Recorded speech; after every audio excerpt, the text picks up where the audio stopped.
She crawled under a Mafia boss's table, shaking, bleeding, whispering, "Please, don't tell him I'm here." Seconds later, her violent ex stormed in, eyes scanning every booth like a predator sniffing blood. And when his gaze locked on the man hiding her, the entire diner froze because no one lies to Derek Colley and walks out alive. If you're hooked in and want to enjoy this story, go ahead and subscribe, and drop a comment letting me know where you're watching from. It's always amazing to see where everyone's watching. Plus, tomorrow I've got another incredible story lined up, and you definitely don't want to miss it. Alright, back to the story. The espresso in Derek Colley's cup had gone lukewarm the moment he heard the kitchen door crash open like a bone breaking. He didn't lift his eyes from the newspaper spread before him. After 15 years running one of the most disciplined crime families on the East Coast, he'd learned to read danger by instinct alone. This wasn't the tired shuffle of the late shift cook or the casual footsteps of a regular closing out their tab. This was terror. Through his peripheral vision, he caught movement, a blur of black and white uniform, too frantic, too low to be anyone walking normally. The figure moved like something fleeing a wildfire, all desperation and survival instinct. Then she was beneath his table. Derek's Italian leather boots had just enough clearance from the black and white checkered floor for a woman to press herself into the shadows.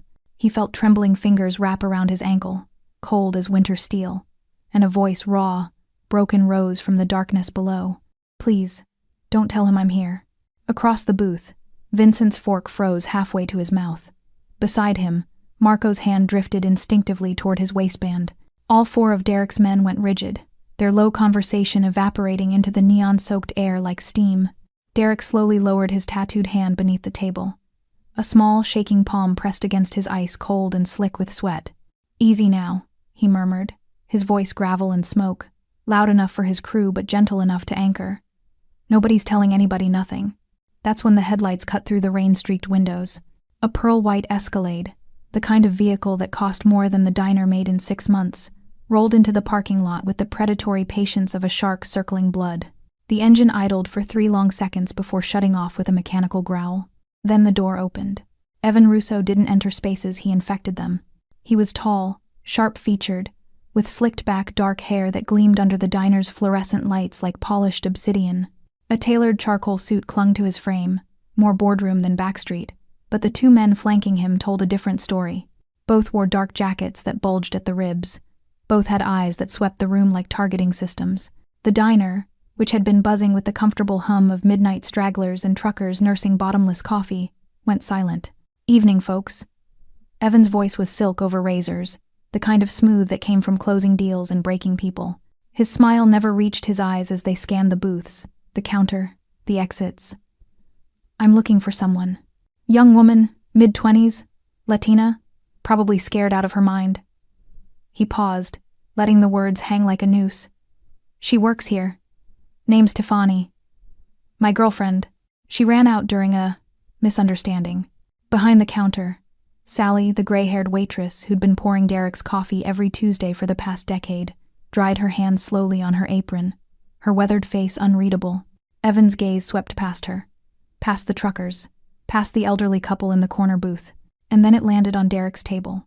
Derek didn't flinch, didn't blink, just held Evan's stare with the kind of stillness that only comes from men who've looked death in the face and found it boring. "She's not here," Derek said flatly, his voice carrying the weight of finality. Evan's smile sharpened. "I wasn't asking you, friend. Wasn't offering either."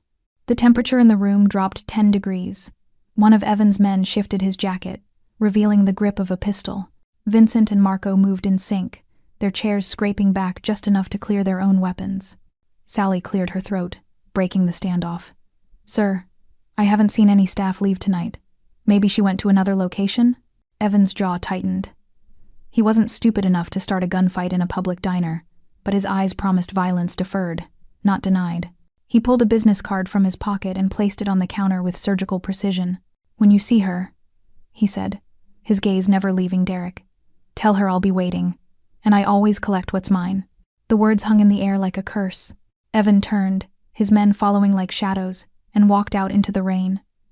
The Escalade's engine roared to life, headlights sweeping across the windows one final time before disappearing into the night. Only then did Derek feel the grip on his ankle release. He leaned down, finding wide brown eyes staring up at him from beneath the table, terrified, exhausted, and framed by bruises that makeup couldn't quite hide.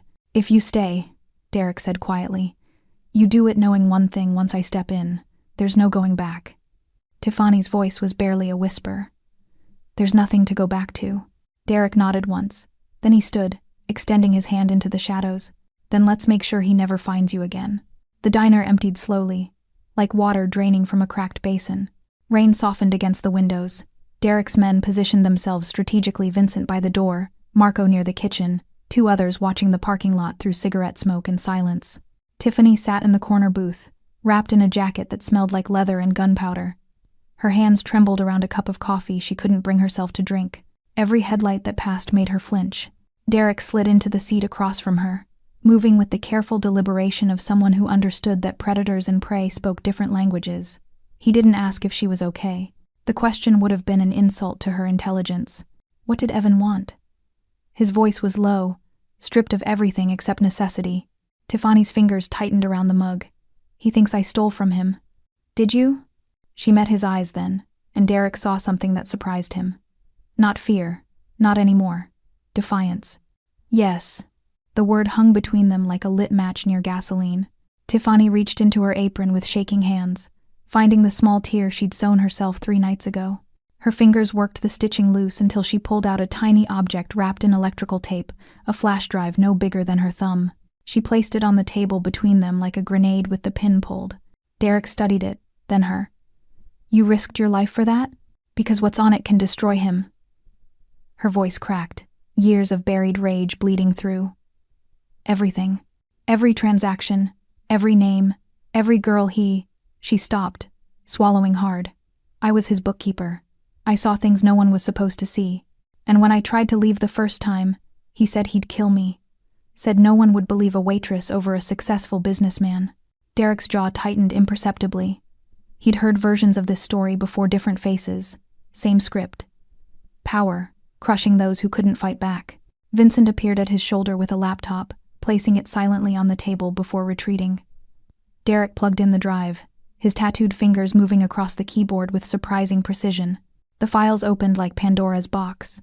Encrypted folders labeled with dates and locations, offshore accounts in the Caymans, shipping manifests that listed textiles but showed timestamps matching known trafficking routes, and named city councilmen, district attorneys, 2 sitting judges. Derek's expression didn't change, but Tiffany watched his knuckles go white against the table's edge. "How long were you with him?" Derek asked quietly. 3 years. The first 6 months, he was perfect. Flowers, dinners, promises. Her laugh was bitter and hollow. Then the first time I questioned him about a discrepancy in the books, he locked me in his office for 2 days. No food, no water, just him, explaining very carefully how much I owed him for the life he'd given me. Derek's eyes lifted from the screen. "In the neon light, they looked like winter ice. The bruises on your wrists," he said. "Those fresh?" She pulled her sleeves down instinctively. "He got angry when I tried to access his private files. I told him I was just organizing. He didn't believe me." She paused, her voice dropping to something barely audible. "He never believes me." Derek closed the laptop with controlled precision. He leaned back, studying her with the intensity of someone solving an equation that didn't add up. "You understand what you're holding, right? This isn't just dirt on a bad boyfriend. These names," he gestured at the laptop, "half of them have connections to organizations I've spent years keeping clean distance from. You go after Evan, you're going after an entire network. I know. They'll kill you for this. Not quick either. I know that too." Tiffany's voice steadied, finding strength in the decision she'd already made. "But I can't keep being afraid. I can't keep letting him own my life." She looked directly at Derek. "I came here because I had nowhere else to go. But if you're telling me to leave, I'm not." Derek's interruption was immediate and absolute. "I'm telling you that once we start this, it's war. And war costs more than you think you're willing to pay." Tiffany's eyes glistened, but no tears fell. "He already took everything. What's left to lose?" Derek saw it then, the same look he'd worn 20 years ago, when he decided violence was the only language left to speak. The look of someone who'd been pushed past fear into something far more dangerous, purpose. He stood, sliding the laptop under his arm. "You'll stay at my place tonight. Security's better. Tomorrow, we start breaking down these files. Every name, every transaction. Why are you helping me? The question came out raw, genuine. Derek paused at the booth's edge, his back to her. Because no one helped me when I needed it, he said quietly. And I've spent 15 years wondering if I could have been different if someone had. Morning light broke through floor-to-ceiling windows like an interrogation lamp. Tiffany woke disoriented, wrapped in sheets that cost more than a month's wages, in a bedroom larger than her entire apartment had been. Derek's penthouse was all clean lines and expensive silence, the kind of place where even the air felt controlled.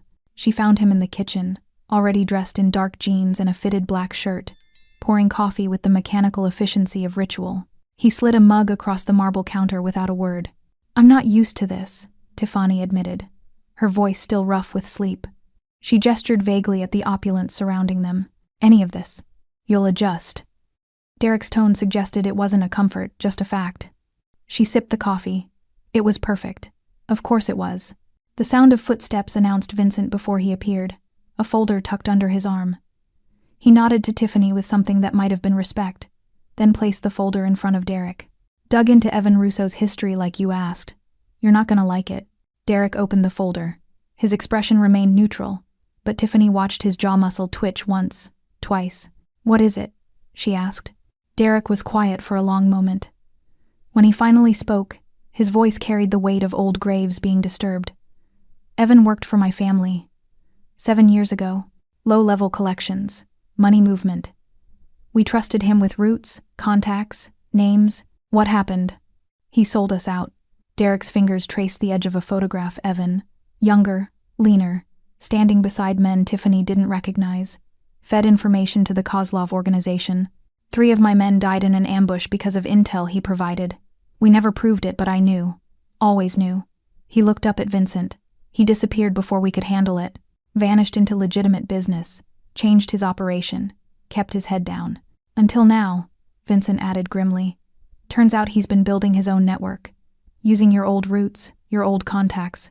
He's been hiding in plain sight, using the trafficking operation as leverage to keep people quiet. Tiffany felt ice spread through her chest. So when he found me 3 years ago, wasn't coincidence, Derek finished. Men like Evan, they're strategic. You were young, smart, had bookkeeping experience. He needed someone he could control, someone to manage his finances without asking questions. The coffee in Tiffany's hand suddenly tasted like ash. I was a tool, from the very beginning. Derek's eyes met hers, and for the first time she saw something behind the cold exterior recognition, understanding born from shared experience. We all were, at some point, he said quietly. Vincent cleared his throat. There's more. Carlo wants to talk to you. Says it's urgent. Derek's expression darkened. Not now. He says it's about Russo, about the network. 30 minutes later, they sat in Derek's office oak desk, leather chairs, windows overlooking a city that looked cleaner from this height than it ever was at street level. Carlo, Derek's oldest lieutenant, stood near the window, his weathered face tight with concern. You need to walk away from this, Carlo said without preamble. Evan's connected now. Real connected. He's got cops on payroll, politicians in his pocket. You go after him, you're going after people who can make us all disappear. Then we disappear them first, Derek replied flatly. This isn't strategy, Derek. This is personal. Carlo's gaze flicked to Tiffany, then back. And personal gets people killed. He betrayed us once. You want to let him do it again? I want us to survive. Carlo's voice rose, frustration bleeding through years of loyalty. He's not worth it. She's not. He stopped himself, but the damage was done. Tiffany stood abruptly, her chair scraping against hardwood. I'll leave. I don't want anyone dying because of me. Sit down. Derek's command was soft but absolute. He kept his eyes on Carlo. How long have we worked together? 15 years. And in 15 years, when have I ever walked away from unfinished business? Carlo's jaw worked. This is different. No, it's exactly the same. Derek leaned forward, his voice dropping to something dangerous. Evan used us. Used our roots, our trust, our people. Then he vanished and built an empire on our corpses. Now he's trafficking women, buying officials, and you want me to let that slide because it's inconvenient? I want you to think about what you're risking. I know exactly what I'm risking. Derek's gaze shifted to Tiffany. She came here for help, and I gave my word. Carlo shook his head slowly. Your word's gonna get us all killed. He left without waiting for dismissal, the door closing with a finality that felt like a warning. Tiffany remained standing, her hands trembling. He's right. I shouldn't have come here. I shouldn't have. Stop. Derek crossed to her in 3 strides. You did the only thing you could, and Carlo's wrong about one thing. What's that? This isn't just about you anymore. His voice carried the cold certainty of a man who'd already made his choice. It's about the debt Evan owes. And debts like that? They always get collected. The nightclub called Velvet Halo pulsed like a diseased heart in the city's east side. From the outside, it looked like every other high-end establishment: velvet ropes, beautiful people, bass that you felt in your chest before you heard it. But Vincent's surveillance photos told a different story. Derek spread them across his desk like tarot cards predicting violence. Side entrances that led nowhere on the blueprints. VIP rooms with soundproofing that cost more than the building itself. Luxury cars arriving at 3 a.m, staying for exactly 47 minutes, then leaving. The pattern's consistent, Vincent explained, pointing to timestamps. Every Tuesday and Friday. Same vehicles, same duration. Whatever's happening in those rooms, it's scheduled, professional. Tiffany leaned over Derek's shoulder, her breath catching when she recognized a face in one of the photos. That's Councilman Hayes. He gave a speech at my community center about protecting families. Yeah, well, his definition of protection's a little different. Vincent pulled up another image. That's Detective Morris, Narcotics Division. And that, he tapped a third photo, is Judge Brennan. The one who keeps throwing out trafficking cases on technicalities. Derek's silence was more terrifying than rage. He studied each face with the methodical precision of a man cataloging targets. The flash drive has timestamps that match these arrivals, Tiffany said quietly. Down to the minute. Evan kept records of everything. He called it insurance. Smart. Derek's voice was flat. Keep everyone dirty so no one can turn on you without burning themselves. So what do we do? Tiffany asked. If we leak this, they'll kill us before it reaches the press. Derek pulled out his phone, scrolling through contacts until he found the name he needed. We don't leak it, we use it as leverage. I know someone who specializes in making powerful people very uncomfortable. He dialed. The conversation was brief, coded, and ended with coordinates and a time. 2 hours later, Derek's car pulled into an abandoned warehouse district where even the streetlights had given up. A single vehicle waited, a nondescript sedan that screamed federal agent, trying not to look like a federal agent. The woman who emerged was in her 40s, sharp-eyed, with the kind of exhaustion that came from swimming against institutional rot. She introduced herself only as Agent Chen. You said you had something that would interest me, she said, skipping pleasantries. Derek handed her a USB drive. Encrypted files. 3 years of transactions, names and video evidence linking city officials to a trafficking network operating out of Velvet Halo. Chen's expression didn't change, but her fingers tightened on the drive. And you're giving me this because? Because I want Evan Russo buried so deep he never sees daylight. But I'm not stupid enough to think I can do it alone. Not when half the city's on his payroll. What do you want in return? Protection for her. Derek gestured to Tiffany. Witness protection if it comes to that. And immunity for anything on those files related to my organization. Chen almost smiled.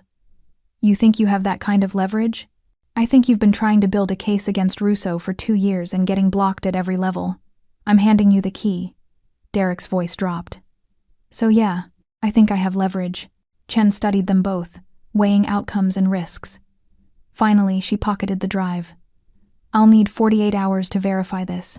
If it's real, we can talk protection. But no immunity. Best I can do is selective prosecution.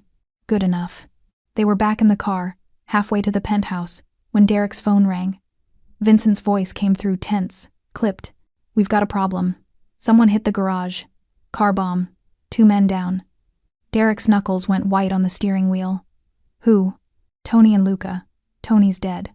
Luca's in surgery. Vincent paused. Message was clear, boss. They spray-painted the wall. Stay out of this. The car filled with terrible silence. Tiffany's voice was barely a whisper. This is my fault. No. Derek's response was immediate, razor sharp. This is Evan reminding us what kind of man he is. Like we needed the reminder. But those men knew the risks. Derek pulled over, turning to face her fully. His eyes were glacial, but beneath the ice something blazed. You think I didn't know this would cost blood? You think I thought we'd walk into his empire and he'd just surrender? He took a breath, forcing control back into his voice. Tony chose this life. So did Luca. So did I. This is what we do. We stand between monsters and the people they want to hurt, even when it kills us. I don't want anyone else dying for me, Tiffany said, tears finally breaking through. Then don't make their sacrifice meaningless. Derek's jaw set like concrete. We finish this. We burn his network to ash, and we make damn sure every person he's ever hurt knows that someone finally stood up. He pulled back onto the road, accelerating into the night. Behind them, sirens wailed, like ghosts mourning the dead. And somewhere in the city, Evan Russo smiled, believing he'd already won. The funeral was small. Rain fell like the city itself was mourning, drumming against black umbrellas and turning the cemetery into a landscape of mud and grief. Tony's wife stood at the graveside, her face a mask of controlled devastation, their 2 children clinging to her legs like anchors. Derek stood apart from the crowd, watching. He'd paid for everything: the casket, the plot, the college funds for the kids. Money couldn't resurrect the dead, but it was the only language he knew for apology. Tiffany stood beside him, her presence a reminder of why the grave was being dug in the first place. His daughter's 7, she whispered, watching the little girl with dark pigtails try to understand why her father wasn't coming home. Same age I was when my dad left, except hers didn't choose to go. Derek said nothing. There was nothing to say that wouldn't sound like justification. After the service, they returned to the penthouse. Derek's men were already gathering a war council forming in the living room. Maps of Evan's properties, surveillance photos, known associates, the machinery of retaliation grinding into motion. But Tiffany couldn't focus on the strategy. She kept seeing Carlo in the corner, his phone screen glowing as he typed something and quickly pocketed it. The gesture was subtle, practiced, the kind of motion someone makes when they've done it 100 times before. Her bookkeeper's instinct kicked in, the same instinct that had noticed Evan's discrepancies 3 years ago. Pattern recognition. Behavioral anomalies. She waited until the meeting dispersed, until Carlo headed toward the bathroom. Then she followed. The hallway was empty, elegant, lined with abstract art that probably cost more than most people's houses. Carlo's jacket hung on a hook outside the bathroom door, and Tiffany's hands moved before her conscience could stop them. The burner phone was in the inside pocket, still warm. Her fingers trembled as she opened the recent messages. The number was unlisted, but the texts were damning. Meeting at the penthouse tonight. Full crew. 9 p.m. He's planning something big. Wants to hit Velvet Halo directly. The girl's still with him. Access to everything. The bathroom door opened. Carlo froze, his eyes dropping to the phone in her hands. For 3 seconds, neither of them moved. Then his expression shifted from shock to calculation to something like resignation. Give me the phone, Tiffany. You're feeding him information. Her voice shook, but she didn't back down. You told Evan where we'd be. The garage. Tony died because of you. You don't understand what you're looking at. I understand betrayal pretty well, actually. She held the phone up. How long? How long have you been selling Derek out? Carlo's jaw tightened. Since the moment you walked into that diner and made this personal. Evan offered me a way out, a clean exit with enough money to disappear. All I had to do was keep him informed. You got Tony killed for money? I got Tony killed trying to save the rest of us. Carlo's voice rose, cracking with something between guilt and desperation. Derek's walking us into a war we can't win. Evan's got the whole city in his pocket. Judges, cops, politicians, you saw the files. We're not taking down one man. We're taking on an entire system. And systems don't fall. They crush people stupid enough to fight them. So you just gave up?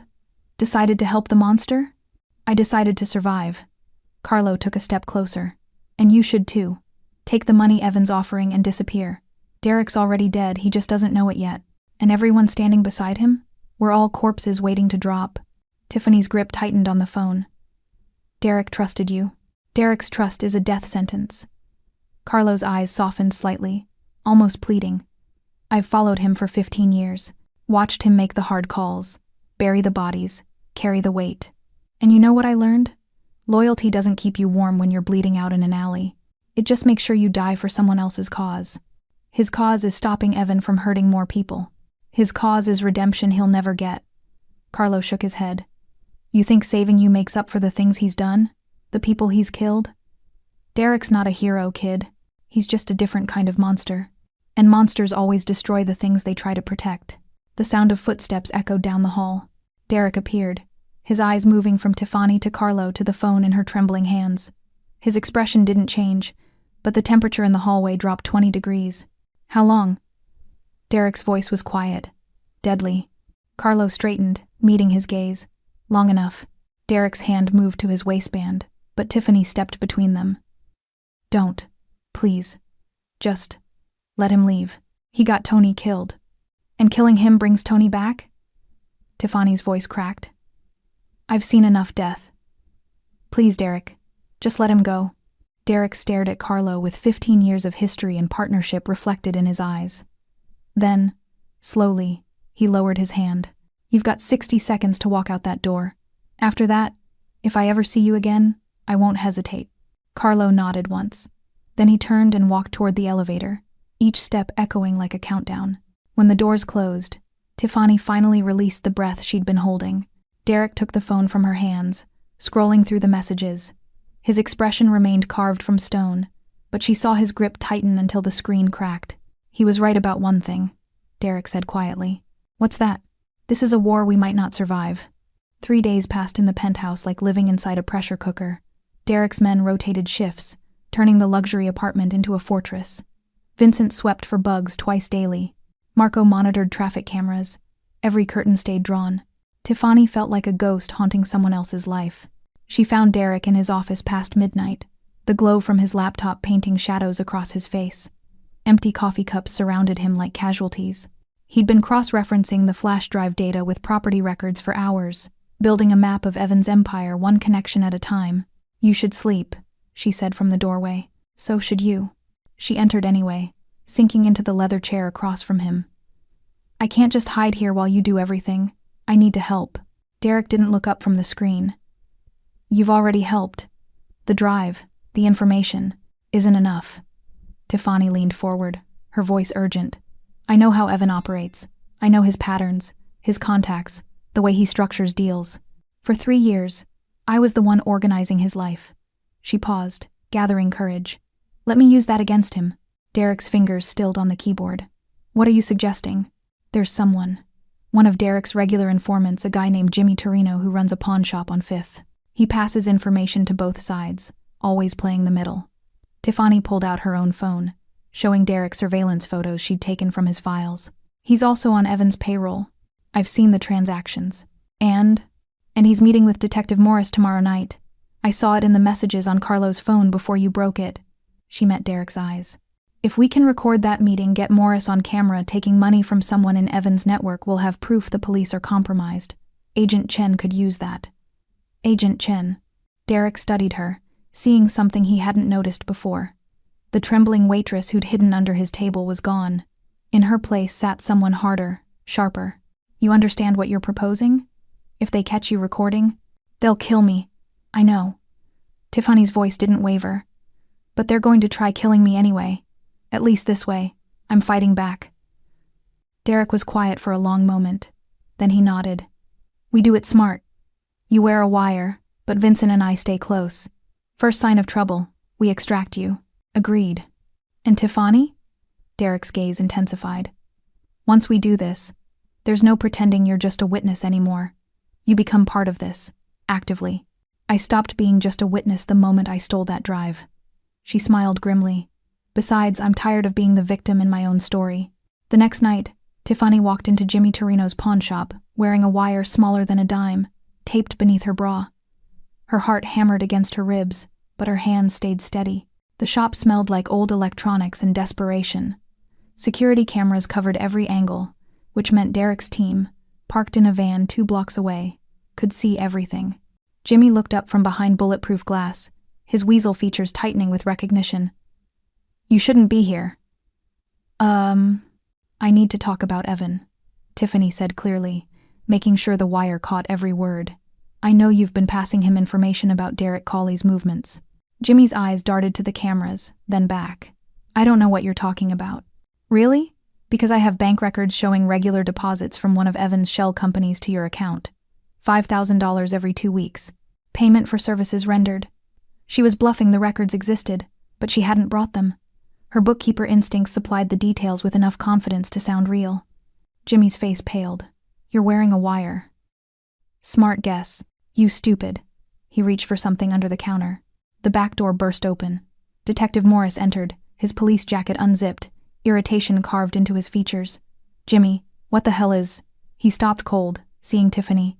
Perfect timing. "Detective Morris." Tiffany kept her voice level, letting the wire capture everything. "I didn't know you made house calls to pawn shops at midnight." Morris's hand drifted toward his service weapon. "Miss, I'm going to need you to leave. Police business." "Funny. I thought accepting bribes from criminal organizations wasn't standard police business. Or is that a new policy?"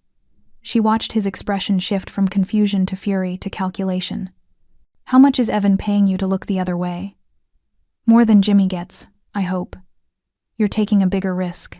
"You don't know what you're doing," Morris said, his voice low and dangerous. "I know exactly what I'm doing." Tiffany pulled out her phone, showing them the screen a live stream connecting to Agent Chen's secure server.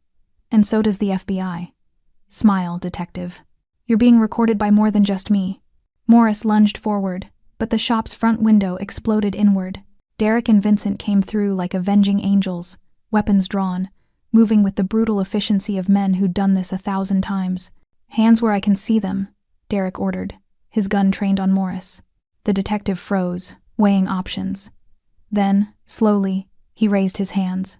2 hours later, back at the penthouse, Tiffany sat on the balcony wrapped in a blanket, adrenaline finally fading into exhaustion. Derek joined her, 2 glasses of whiskey in hand. "That was reckless," he said, offering her a glass. "That was necessary." She took a sip, the burn grounding her. "Did Chen get the footage?" "Every frame. Morris is already in federal custody. Jimmy's talking in exchange for protection." Derek looked at her with something that might have been admiration. "You did good." "I did what you taught me." "What's that?" "That sometimes the most dangerous thing you can do is stop being afraid." Derek smiled, the first real smile she'd seen from him. "You're starting to sound like me. God help us both." They sat in comfortable silence, watching the city lights blur in the distance. For the first time since she'd crawled under that table, Tiffany felt like she wasn't just surviving. She was winning. The warehouse on Pier 9 had been abandoned for 3 years, rusting quietly into the harbor like a beached ship. Vincent had chosen it specifically isolated, multiple exits, clear sightlines. The meeting with Agent Chen's task force was supposed to be routine. Hand over additional evidence, coordinate next steps, establish timeline for Evan's takedown. Derek should have known better than to trust routine. They arrived at dawn, when the sky was still gray and uncertain. Derek, Vincent, Marco, and 2 others, a skeleton crew. Tiffany had insisted on coming despite Derek's protests. "I'm the one who knows the financial structure," she'd argued. "They'll need me to walk them through the accounts." Now, standing in the cavernous space with morning light bleeding through broken windows, Derek's instincts screamed danger. The task force was late. 15 minutes. Then 30. "Something's wrong," Vincent muttered, hand resting on his concealed weapon. Derek's phone buzzed. "Unknown number," he answered. "Hello, Derek." Evan's voice was silk and venom. "I believe you have something of mine." Derek's blood turned to ice. "How did you—" "Carlo, please."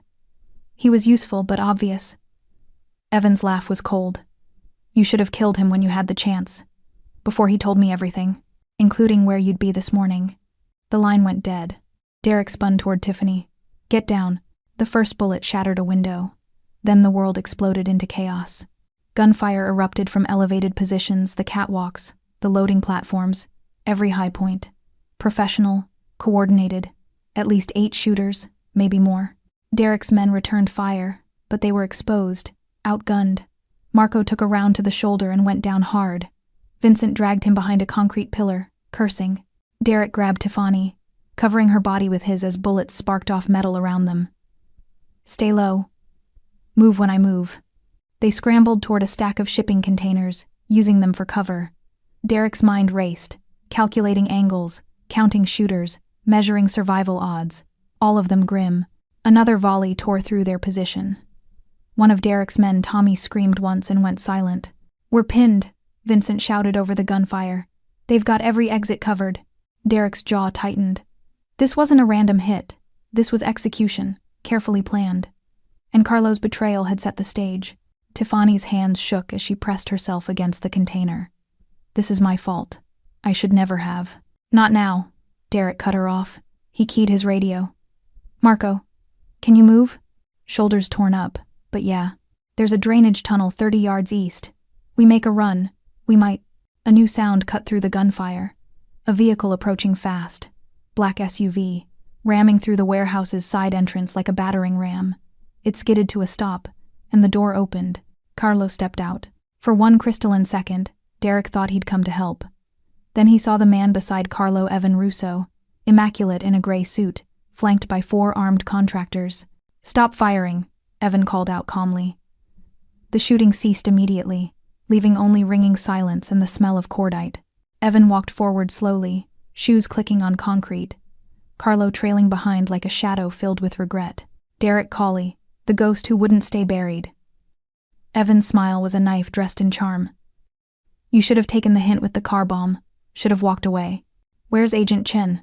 Derek demanded, still shielding Tiffany. "Federal custody, along with her entire task force." Evan's smile widened. "Turns out when you have a federal judge in your pocket, you can make pesky investigations disappear." Chen's computer was mysteriously filled with fabricated evidence. Career suicide. Tragic, really. Derek's grip on his weapon tightened. "You can't buy everyone." "No, but I can buy enough." Evan's gaze shifted to Tiffany, his expression darkening. "Hello, baby. Miss me?"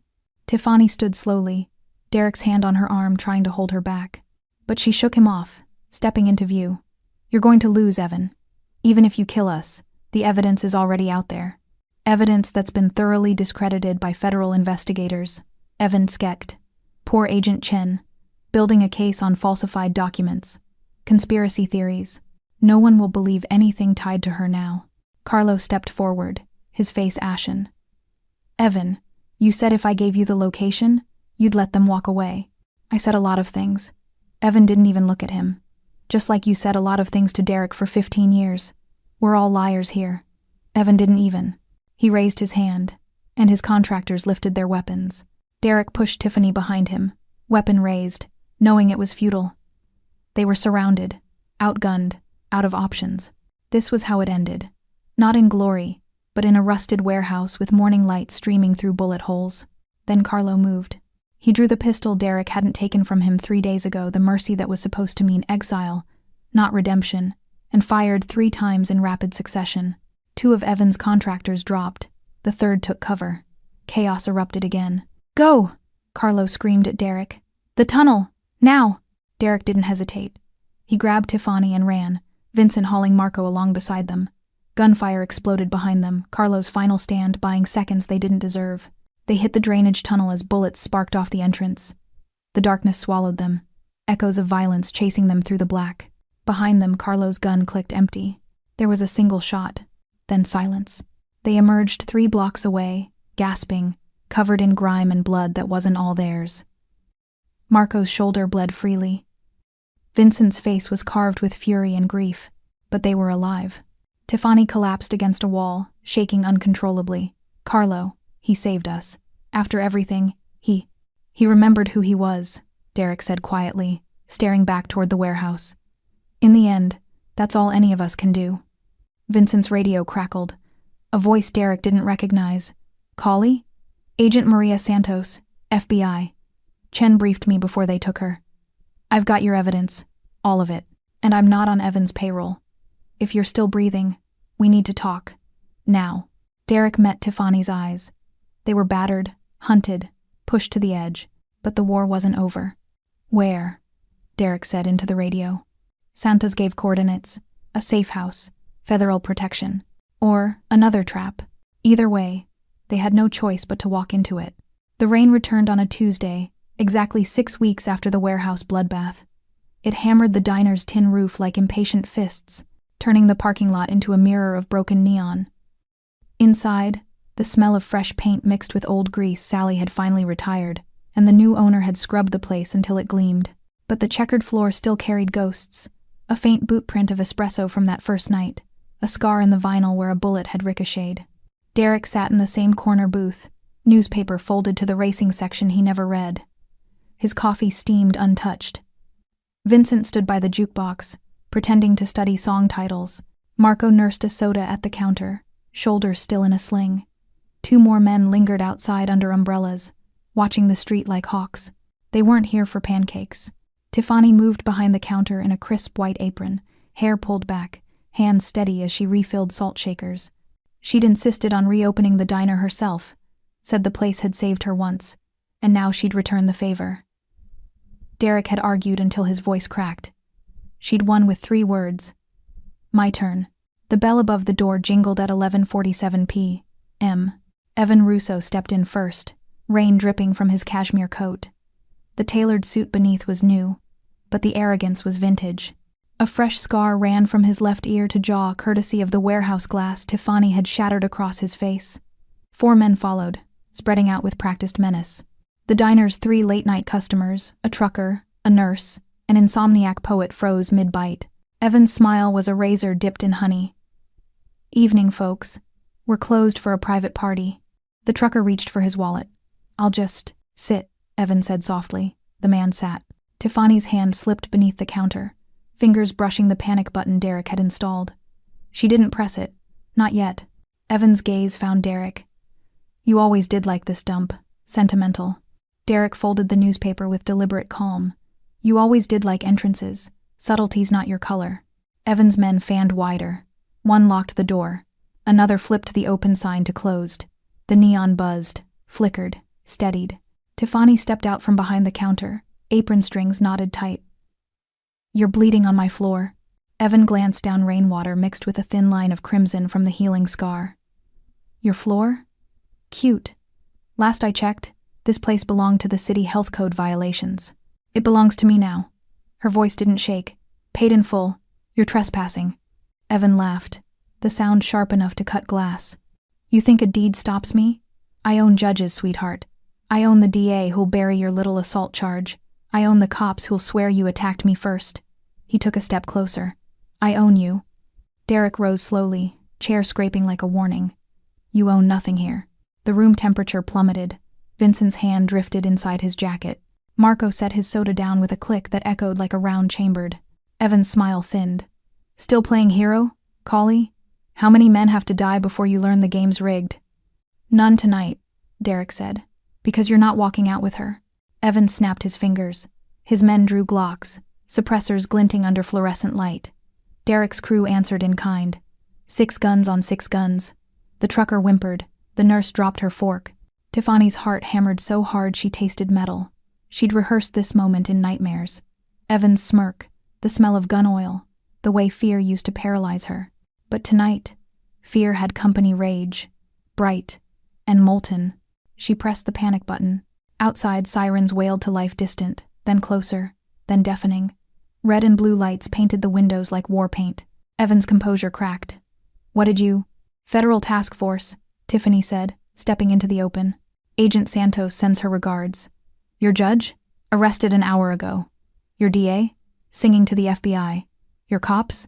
Wearing wires? She smiled, small and fierce. Turns out, when you spread corruption thin enough, someone always flips. Evan's face twisted. You lying? Check your phone, Derek said. Evan fumbled for it. The screen lit with headlines FBI raids Velvet Hollow, corrupt officials in custody. Evan Russo wanted. The diner door rattled, locked. Evan's men shifted, uncertain. One glanced at the exit. Another looked at Evan like he was suddenly radioactive. Derek took a step forward. Your empire's ash. Your protection's gone. You've got 1 play left. Evan's gun came up fast, aimed at Tiffany's chest. Then I take her with me. Time slowed. Tiffany saw the tremor in Evan's wrist, the first crack in the facade. She saw Derek's finger tighten on his trigger. She saw Vincent calculating angles, Marco bracing his bad shoulder. She saw the booth where she'd hidden, terrified, 6 weeks ago, and she moved. Tiffany dove left, shoulder rolling across the counter as Evan fired. The bullet shattered the coffee machine behind her, steam hissing like a dragon's dying breath. Derek's shot answered a heartbeat later center mass. Evan staggered, blood blooming dark across his white shirt. Chaos erupted. Evan's men opened fire. Derek's returned it. The diner became a thunderstorm of muzzle flashes and splintered wood. The jukebox exploded in a shower of vinyl and sparks. The trucker screamed, crawling under a table. The nurse dragged the poet with her. Tiffany scrambled on her belly, glass crunching beneath her palms.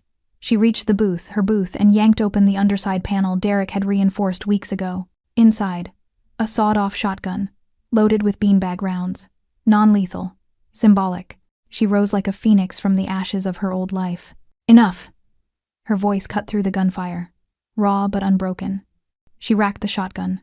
The sound was thunder in miniature. Every gun swiveled toward her. Evan clutched his side, blood seeping between his fingers. Tiffany, shut up. She leveled the barrel at his chest. You don't get to say my name anymore. Sirens screamed closer.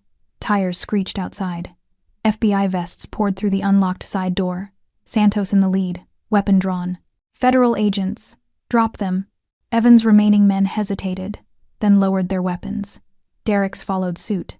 The diner fell into stunned silence, broken only by the hiss of steam and the drip of blood on tile. Santos cuffed Evan herself, reading him his rights like a lullaby. He stared at Tiffany the entire time, betrayal and disbelief warring in his eyes. You set me up, he rasped. No, Tiffany said. I stopped letting you.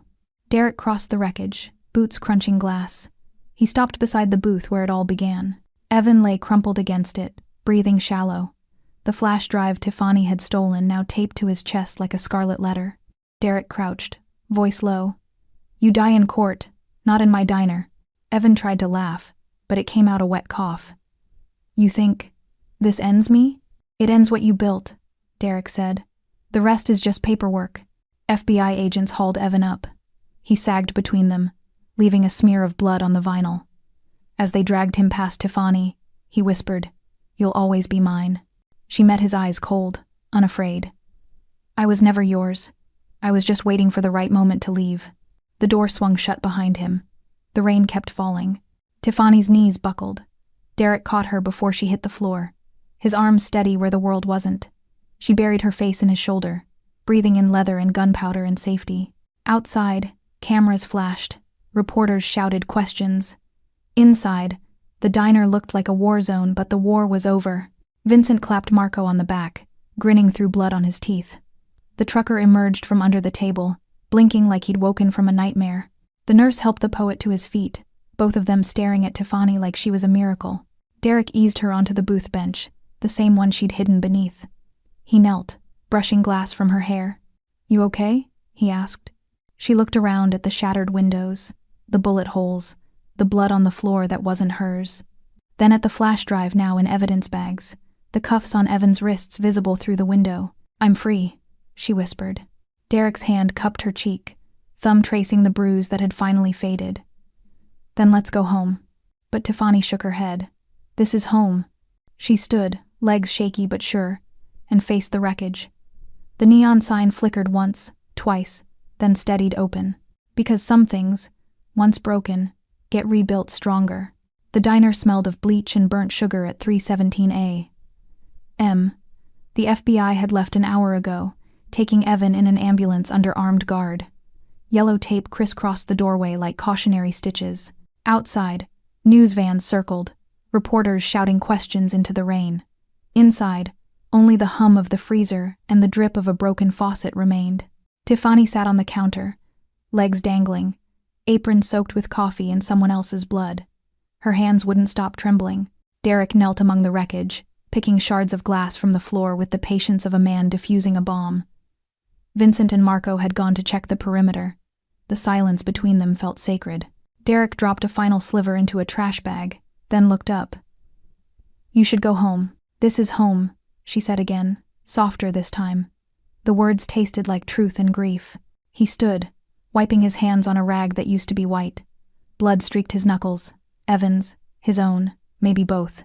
He crossed to her, slow, like approaching a wounded animal. When he reached the counter, he didn't touch her. Just stood close enough that she could feel the heat coming off him. You're shaking, he said. I'm supposed to be. Her laugh cracked.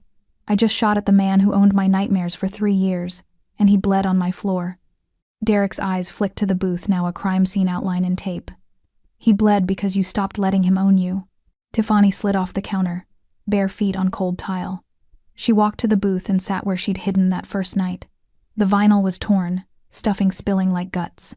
She traced the bullet hole with one finger. "I used to pray here," she whispered. "Under the table. Begged God, the universe, anyone, please don't let him find me." She looked at Derek. "You answered instead." He stayed standing, hands at his sides. "I answered because I recognized the prayer. Said it myself once." Tiffany's breath hitched. "When?" "Long time ago." His voice was gravel over glass. "I was 12. My father sold me to a crew for a debt. Told me it was temporary. 3 years later I was running numbers, breaking knees, learning that family's just another word for leverage."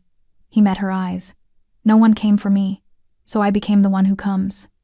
The confession hung between them, raw and unguarded. Tiffany felt the weight of it settle in her chest, his past mirroring hers in ways she hadn't expected. "I tried to kill myself," she said suddenly. The words tumbled out before shame could stop them. "Second year with Evan. He'd locked me in the penthouse for a week. No food, just water, and his voice telling me I was nothing without him. I found pills in the bathroom. Took 20. Woke up in the ER with him holding my hand, crying like he cared." She swallowed. "He told the doctors I was unstable. Got me committed for 72 hours. When I came home, he'd replaced every mirror so I couldn't see what he'd done to me." Derek's jaw flexed. He took one step closer, then stopped like touching her might break something sacred. "I'm sorry," he said. The apology was simple, devastating. "Don't be." Tiffany stood, closing the distance herself. "You gave me a mirror tonight, showed me I'm not the girl who hides anymore." She reached for his hand. He let her take it. His palm was calloused, warm, steady. She turned it over, tracing the tattooed knuckles, loyalty inked in Old English, a skull wearing a crown. "You don't owe him your pain anymore," he said, echoing her earlier thought. "You owe yourself peace." The tears came then silent, unstoppable. Not the frantic sobs of fear, but the slow release of a dam finally cracking. Derek didn't move to wipe them away. He just held her gaze, letting her cry without audience or judgment. When the storm passed, she leaned her forehead against his chest. He smelled like gunpowder and rain, and something that felt like safety. His arms came around her, hesitant at first, then fierce, like he'd been waiting years to hold something that wouldn't break. "I'm turning myself in tomorrow," he said into her hair. Tiffany pulled back, startled. "What?" "Old charges, tied to Evan's network.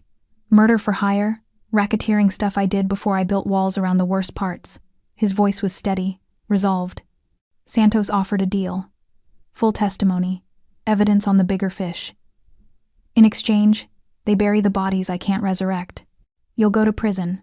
Maybe. Probably. But the network dies with me on the stand." He brushed a strand of hair from her face. "And you walk free. No more looking over your shoulder." Tiffany's throat closed. "You're doing this for me?" "I'm doing it because it's right." A ghost of a smile. "And because someone has to finish what you started." She wanted to argue, scream that he didn't owe the world atonement, that redemption wasn't a sacrifice. But the look in his eyes stopped her. This wasn't guilt, it was choice. "I'll wait," she said. "Don't."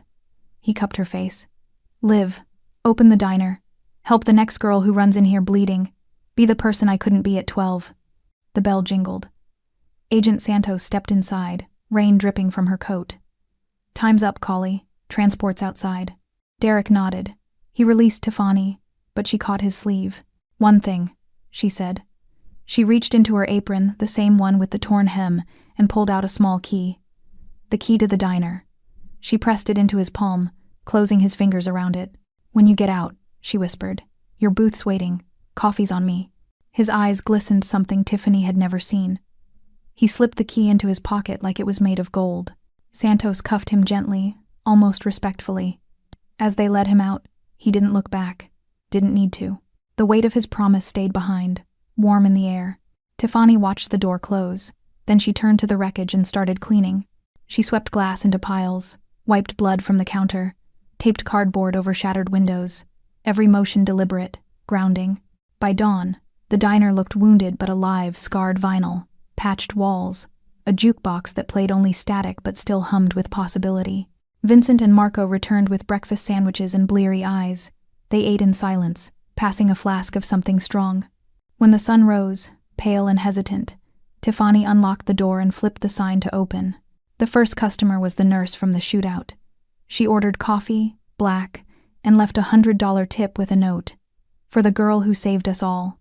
By noon, the place was packed: cops, reporters, locals drawn by the news. Tiffany moved between tables with steady hands, refilling mugs, taking orders, smiling like she'd been born to it. No one saw the tremor when she passed the booth. No one saw her pause to touch the key-shaped indent in her apron pocket. That night, she closed alone. She locked the door, turned off the neon, and sat in Derek's booth with a single cup of coffee cooling between her palms. The silence wasn't empty anymore. It was full of echoes, of choices, of a future she could finally shape. She raised the cup in a quiet toast. "To peace," she said. Outside, the rain had stopped. The city smelled clean for the first time in years. 18 months later, the diner's neon sign glowed steady pink against a dawn sky the color of fresh bruises. The parking lot was empty except for a single black sedan idling across the street, engine off, driver invisible behind tinted glass. Inside, the place smelled of bacon and lemon polish. The jukebox, repaired with parts salvaged from 3 different decades, played Billie Holiday low enough to feel like a heartbeat. Tiffany Marrero, now 27, moved between booths in a crisp white shirt and jeans, no apron. Her name was on the deed, the health permit, the bank loan inked in her own steady hand. The bruises had faded to memory. The only mark left was a thin scar on her left palm, where Evan's glass had sliced her the night she broke free. She set a plate in front of Mrs. Alvarez, the gray-haired regular who'd been coming since Sally's days. "Extra crispy, just like you like." Mrs. Alvarez patted her wrist. "You're a miracle, mija. This place was dead. Now it's family." Tiffany smiled, real, wide, unforced. She'd heard the word miracle a lot lately, from the city council, when they gave her a community service award, from the support group she hosted every Thursday for women who'd escaped worse than she had, from the headlines that still called her the waitress who took down a kingpin. She didn't correct them. Truth was messier, but it was hers. At 6:03 a.m., the bell jingled. A young woman stumbled in, 19, maybe 20, soaked from the rain that had rolled in overnight. Her hoodie was torn at the sleeve, one eye swelling shut. She clutched a duffel like it held her entire life. Tiffany's heart stuttered. She knew the look, knew the tremor in the girl's hands, the way she scanned exits before breathing. "Hey," Tiffany said softly, meeting her halfway. "You're safe here." The girl's knees buckled. Tiffany caught her, guiding her to the corner booth, the same one where everything had begun and ended. She poured coffee without asking, slid it across the table with 2 sugars and a kindness that didn't demand answers. "I'm Mia," the girl whispered after a minute. He said if I left, he'd find me, that no one would believe me." Tiffany sat opposite her, folding her hands like Derek once had. "He's wrong. You're here. That's the first truth. The rest we'll handle together." Mia's tears fell into the coffee, rippling the surface. "I don't have anywhere to go. You do now." Tiffany reached under the table, her table, and pressed a small brass key into Mia's palm. "Upstairs apartment. Locks new, showers hot. Sleep as long as you need." Mia stared at the key like it was a lifeline. "Why are you helping me?" Tiffany glanced out the window. The black sedan was still there, a shadow keeping watch. "Because someone helped me once, and I promised I'd pay it forward." The morning rush began: truckers, nurses changing shifts, a cop who nodded respectfully instead of suspiciously. Tiffany moved through it with practiced grace, refilling mugs, taking orders, laughing at bad jokes. The diner had become a sanctuary, words spread in whispers. If you were running, bleeding, or just done being afraid, the neon sign meant open arms. At 8:47 a.m., the bell jingled again. This time, the man who entered wore a cheap suit and a tired smile. His hair was shorter, grayer at the temples. The tattoo on his knuckles had faded, but the skull still wore its crown. "Derek Cawley?" The diner fell quiet. Mrs. Alvarez gasped. The cop stood halfway out of his booth. Tiffany froze with a coffee pot in mid-pour, steam curling between them like a question. Derek's eyes, still winter ice, but softer now, found hers across the room. He raised both hands, palms open. "I come in peace, and hungry." Tiffany set the pot down with shaking hands. She crossed the floor slowly, afraid he'd vanish if she moved too fast. When she reached him, she stopped an arm's length away. "You're out," she said. "Time off for testimony that buried 37 people." His voice was rougher, like prison gravel had worked its way in. "Judge called it extraordinary cooperation. I call it Tuesday." Tiffany laughed wet, stunned, joyful. "You look terrible. You look like freedom." He glanced around at the polished booths, the chalkboard menu, the jar labeled college fund for my A. "You did it." "We did it." She stepped closer. Booths waiting. He slid into his old spot like he'd never left. Tiffany poured coffee black, no sugar, and sat across from him. For a long moment, they just looked. 18 months of letters smuggled through lawyers, of courtrooms and confessions, of nights she'd fallen asleep clutching the key he'd returned in an evidence bag. "You kept it," he said, nodding at the brass key now, on a chain around her neck. "Never took it off." She touched it. Figured it was half the promise. Derek wrapped his hands around the mug, warming them. "Heard you turned this place into a halfway house for runaways." "Safe house," she corrected. "Difference is, they leave when they're ready, not when someone says they can." He nodded, pride flickering in his eyes. "Evan? Life without parole. Velvet Halo's a community center now. Kids learn coding where he used to." She stopped, shrugged. "You know." "Yeah." Derek sipped the coffee, winced. "Still terrible. Some things don't change." She leaned forward. "What about you?" "Parole board says I'm a reformed community asset. Got a job offer security consulting for nonprofits. Legit." He smirked. "Turns out monsters make good bodyguards when they switch sides." Tiffany studied him, the lines around his eyes, the way he held himself looser, like the weight had shifted instead of vanished. "You staying?" "Thought I'd ask the owner if she's hiring dishwashers." His voice dropped. "Or if the booth comes with permanent residency." Outside, the black sedan pulled away. Vincent's signal that the watch was over. Derek was home. Tiffany reached across the table, lacing her fingers through his. "Booth's yours. Coffee's free. But you're on probation. Burn the toast. You're out." He laughed. The sound startled a toddler at the next table into giggles. "Deal." The morning light slanted through the windows, painting them gold. Mia emerged from the kitchen in one of Tiffany's old aprons, shyly taking her first order. "Mrs. Alvarez snapped a photo for the local paper. Mafia boss turned reformed hero returns to diner that saved him."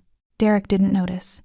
He was too busy watching Tiffany watch Mia, the way her eyes shone with something fiercer than happiness purpose. Later, when the rush slowed, Tiffany locked the door and flipped the sign to close it. She led Derek upstairs to the apartment above the diner, now split into 2 small units, one for staff, one for guests. The original key still fit the original lock. Inside, the space was simple white walls, secondhand furniture, a window overlooking the parking lot. On the sill sat a single framed photo. The 2 of them outside the courthouse, the day Evan was sentenced. Arms around each other, rain in their hair, victory in their eyes. Derek picked it up. "Never thought I'd see this." "Proof," Tiffany said, "that monsters can choose mercy, and that sometimes the bravest thing a person can do is let someone save them." He set the frame down, turned to her. "I'm not here to save you anymore." "Good." She stepped into his arms. "I'm here to save you right back." Their kiss was slow, deliberate, like sealing a vow neither had spoken aloud. Outside, the rain had stopped. The city hummed with morning traffic, oblivious to the quiet revolution happening under neon lights. Years later, travelers would swear the diner's coffee tasted like second chances. They'd never know the full story, just that the waitress smiled like she'd outrun hell, and the quiet man in the corner booth watched her like she'd hung the moon. But Mia would know, and the girl who came after her, and the one after that, because some roads don't belong to the powerful. They belong to the brave. Thanks for sticking with this story till the end. If you enjoyed it, you're going to love the next one. It's packed with unexpected turns and heartfelt moments. Click the image on your screen to keep